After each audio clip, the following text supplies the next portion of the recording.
जय माँ Tarini welcome back to गपसप विथ वर्षा। जमती कि लास्ट वीडियो रे मु कही कि मते मामार शाढ़ी देखिकिना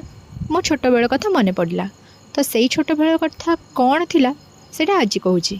ये शाढ़ीटा जोटा आपण मैंने देखुं से हूँ मो मामार शाढ़ी आ बहुत पुराना शाढ़ी आत सुंदर शाढ़ी माने बहुत सुंदर शाढ़ी माने मते एबे भी मन अच्छी आम जो छोट थिलु स्कूल जाइए स्कूल जो आसू घर को तो देखे मामार शाढ़ीटा भांगा होगी रखा होता है। मामा बहुत सुंदर किना भांगिकी रखी थाए। मु कौन करे मत से पिंधार इच्छा मामा तो रागिब मामा जो शोई पड़े लंच पर मु चुपकी उठिकिना से शाढ़ीटा को आनी आसे आ पिंधे पिंधि तो आसेनि कि जमी सेमती गोड़े हो जाए मिरर देखे अरे बापरे मामा भाया देखा तो मामा भी बहुत सुंदर देखा जाए मुझे सुंदर देखा एमती तापर पुणी आउ थे मामा माने मामा रागिब बोली मामार डर पुणी ताकू नहीं आउ थे सेमती रखिदिए माने मु तो जो प्रकार भांगी थी भांगी तो आसेनि छोट छुआ केमती भांगी कि जमती हेले भी भांगिकी रखिदे थाए कि मामा जानीपारे अरे मो शाढ़ी पिंधिलु पुणी सी मते शुई उठिकिना कहब मो शाढ़ी पिंधुचु दिन बेले शोनु या करछु ना एमती कहब माने जिते शाढ़ी पिंधि दियो जिते जहाँ कर दियो किंतु मामार शाढ़ी